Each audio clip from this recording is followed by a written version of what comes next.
You know, it's funny how a building, just a building, can kind of become so much more than, just bricks and mortar. Yeah, absolutely. It becomes this symbol, Yeah. a landmark even. You think about a city, and often the first thing that pops into your head is a building. The Empire State Building, the Eiffel Tower, they really become the spirit of a place. It makes you wonder how a single structure, a piece of architecture, can really redefine a whole city, you know? Yeah, like how does that happen? And that's sort of what we're looking at today, these, I guess we can call them signature buildings. Yeah, these iconic buildings, often really expensive, designed by like star architects. Yeah. You know, the Sydney Opera House is a great example. Oh, yeah. The Pompidou Center in Paris, and maybe a more recent example, the Elbphilharmonie in Hamburg, which has really transformed the city. Yeah, they've had a huge impact. I mean, that's undeniable. But that's kind of the question we want to get to the bottom of today.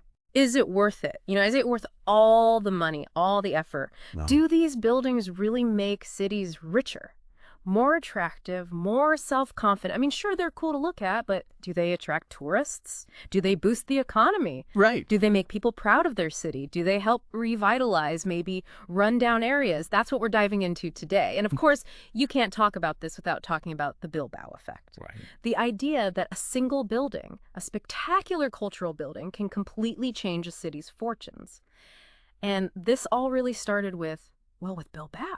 With the Guggenheim Museum Bilbao. Yeah. The mother of all these cultural building icons, I guess you could say. Yeah, the one that started it all. And you know what? It's still going strong. It's almost 30 years old now. But the architecture is still so innovative, and people still flock to see it. Just last summer, between June and August 2024, it had almost 500,000 visitors. Wow. It's the second highest number of visitors they've ever had during those months. It's amazing how it just keeps drawing people in. And of course, the Guggenheim has great exhibitions. Right. But let's be honest, a big part of the attraction is the building itself. Oh, yeah. Frank Gehry's design with all those, cathedral-like spaces and the way the light plays off the titanium curves, it's an experience in itself. Absolutely. It changes throughout the day. Yeah. Like morning, afternoon, it's never the same. You're not just looking at art, you're moving through a sculpture. Yeah, that's a great way to put it. And then you have the art inside, which is often designed specifically for the space. Like perfectly integrated with the building. I was thinking about Jenny Holzer's piece, the installation for Bilbao. Oh, with the scrolling LED texts. Yes, and everyone takes pictures of it. It's become such an Instagram spot. Totally. Or Richard Serra's The Matter of Time, which you don't just look at, you walk through it. You're in it. It's such a direct experience of the art. And the way Serra's work plays with those curves, the materiality of the steel, it almost feels like an extension of Gehry's design. Right. It's also connected. But to really understand what happened in Bilbao, we need to go back a bit, before the Guggenheim. I need context. Yeah. I mean, this wasn't some flourishing metropolis. Bilbao was a city struggling, an industrial city that had fallen on hard times. Its ironworks and shipyards had collapsed. Yeah, gone. And the area where the museum is, well, let's just say it was pretty grim.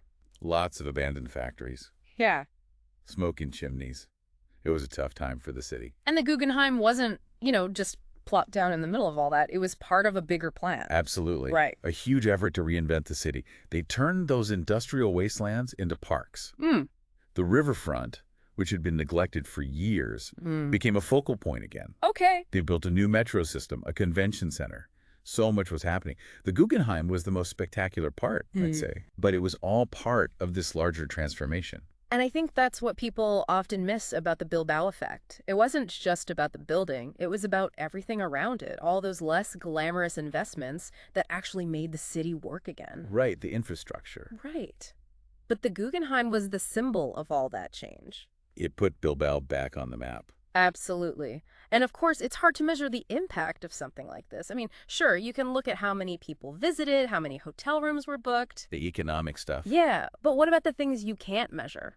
How do you quantify the impact on people's pride in their city or their sense of belonging? Yeah, how culture enriches their lives. Exactly. And that's a big part of the Bilbao Effect, too. And it's clear that people are fascinated by the Guggenheim. I mean, just look at social media, the endless photos and selfies. Oh, yeah. It's one of the most Instagrammed buildings in the world, probably. Totally. And those images, they travel the globe. They make people want to experience it for themselves. It's like free advertising. Yeah.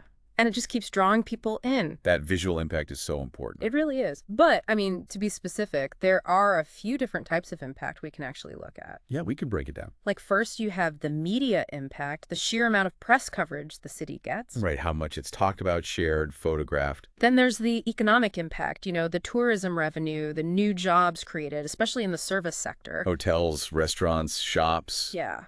Yeah. And maybe even new businesses and investments coming to the city because of the buzz. Right. It can create a whole ecosystem. Then there's a social dimension, the impact on like civic pride, that sense of identity. Feeling good about where you live. Exactly. And finally, there's the urban impact, like how the building changes the physical landscape of the city. Mm-hmm.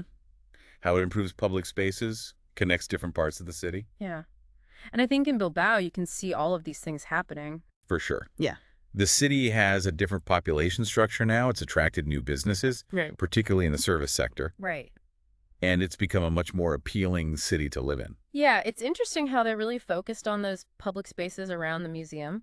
Like the promenade along the riverfront. Yeah. It's a space for everyone, not just tourists. And it's such a contrast to what was there before. Right. Before it was all smoke and grime. Now you have these amazing art installations, like Fujiko Nakaya's fog sculptures or Yves Klein's fire fountains. They're so cool. Yeah, it's a completely different vibe. So Yeah. however you measure it, the Bilbao effect definitely happened in Bilbao. Without a doubt. It transformed the city. It drew people in. It created a sense of community. Yeah, it gave them a new identity. Now let's talk about another example, something completely different. Okay, what are you thinking?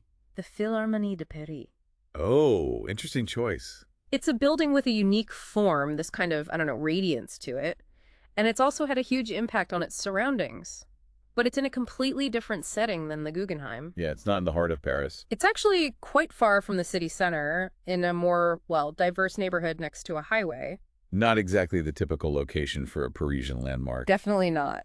But it's almost created its own little landscape there. It's like this walkable hill with a rooftop belvedere that gives you these incredible views. And then there are all these terraces, stairs, ramps, escalators, elevators. Wow, so many ways to experience the building, both inside and out. Exactly. And the interior is so different from the exterior. The exterior is all metallic, angular, but inside it's softer, warmer, more organic. Yeah, it's quite a contrast. The main concert hall is huge. It seats 2,400 people, but it somehow feels intimate.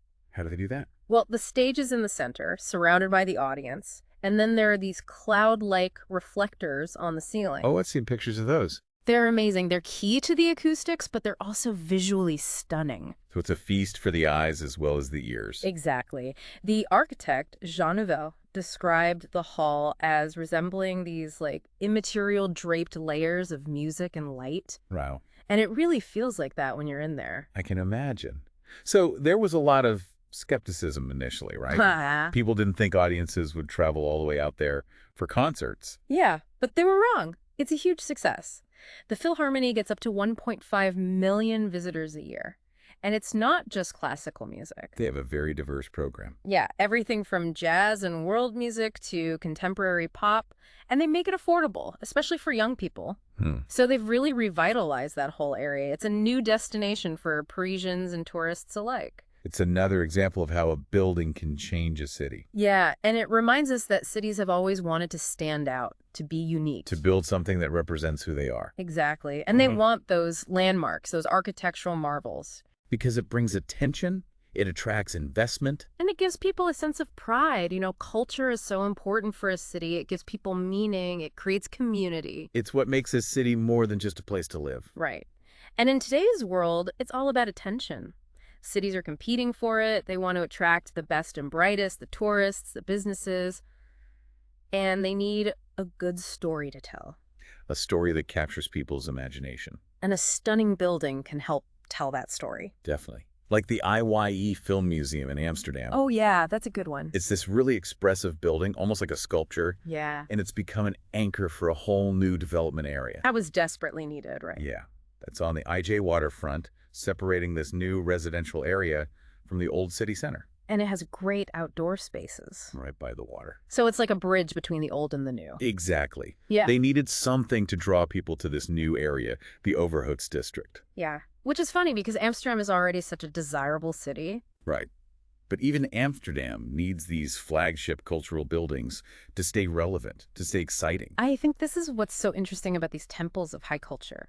They're beautiful, yes, but they're also multifunctional. They're not just museums. They're public spaces, they're meeting places, they're cultural hubs, and they can really elevate their surroundings. And it's not just cities doing this. What do you mean? I'm talking about big corporations. They're also using signature buildings to make a statement. Oh, right. About their brand, their values. Like the Fondation Louis Vuitton in Paris. Yes, another Frank Gehry masterpiece. Commissioned by LVMH, the luxury goods giant. They wanted a building that reflected their brand. Their commitment to innovation, their aesthetic. And Gehry gave them something truly unique. It's like a ship with billowing sails, all these curves and glass reflecting the light. It's incredible. It was quite controversial at first, putting such a modern building in the Bois de Boulogne. Yeah. But it's become a global icon, another major attraction for Paris. And let's be honest, LVMH wouldn't have spent, what was it, around 800 million euros on it. That's a lot of money. If they didn't think it would have a huge impact. Yeah. And it makes you wonder, could a building like that work in a smaller city? Like the Philharmony in Szczecin, Poland. Oh, yeah, with the light facade that people can play. Exactly. It's won awards for its architecture. Yeah. Maybe that's a topic for another deep dive. Maybe, yeah. But for now, let's go back to our original question. Do these signature buildings, do they really deliver? Do they transform cities? Yeah. I think the Bilbao Effect shows that it's possible. A striking cultural building combined with smart urban planning can really revitalize a city. It can boost the economy, improve its image, and make people proud. Yeah. But it's not just about the building itself. It's about the whole context, everything around it. Absolutely. You can't just drop a fancy building in a city and expect magic to happen. Right. And it's not just about the economics either. No, it's about the social impact, the cultural impact, the urban impact. How it brings people together, how it shapes the city. We've seen that in Bilbao, in Paris, in Amsterdam. And even in how companies are using architecture to project their brand. It's really fascinating. So think about your own city. What kind of landmark could it use? What kind of anchor? Something to spark transformation, something to grab people's attention. It's a question worth thinking about. Yeah, it is. It goes beyond just aesthetics. It's about the whole picture, the whole impact on a city and its people. And that's something we should all be thinking about. I agree. All right, well, that's all the time we have for today's deep dive. Thanks for having me. It was great to have you here. See you next time. See ya.